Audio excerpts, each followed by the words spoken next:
ఏ భయం లేకుండా బ్రతకాలంటే ఏం భయం ఉండాలి సార్? That's very important. దేవుని భయం కలిగి ఉండాలా.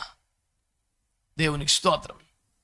ప్రియులారా, కృతజ్ఞత అనే అంశాన్ని మనము ధ్యానించడానికి దేవుని ఆత్మ మనల్ని సిద్ధపరిచారు.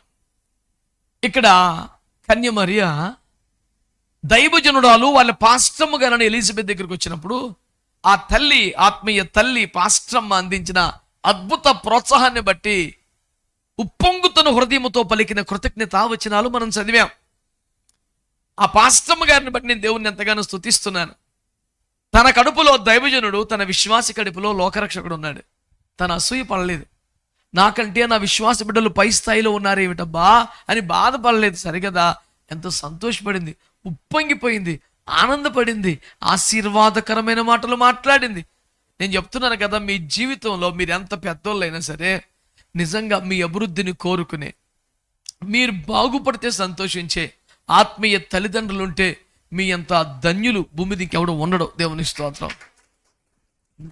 మీ సంఘ కాపర్లు మీ మీ మీ అభివృద్ధి, మీ ఆత్మీయత విషయాల్లో ఎలా స్పందిస్తారో నాకు పెద్దగా తెలియదు. కానీ ఒకవేళ మీకే తెలుసు, అది భూమి మీద ఇంకెవరికే తెలియదు, అది మీకే తెలుసు.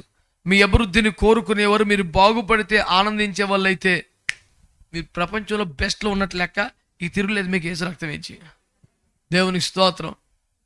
ఎందుకంటే ఒకరికంటే ఇంకొకరు బాగా ప్రసంగం చేయొచ్చు, ఒకరికంటే ఇంకొకరు బాగా పాటలు పాడచ్చు, ఒకరికంటే ఒకరు ఇంకో వాయిద్యాలు తలాంతులు ఉండొచ్చు. కానీ అందరికీ ప్రేమించడం చేత కదండి. ప్రసంగించడం ఏముందండి, ట్రైనింగ్ ఇస్తే పిల్లగాలు చెప్పేస్తున్నారు.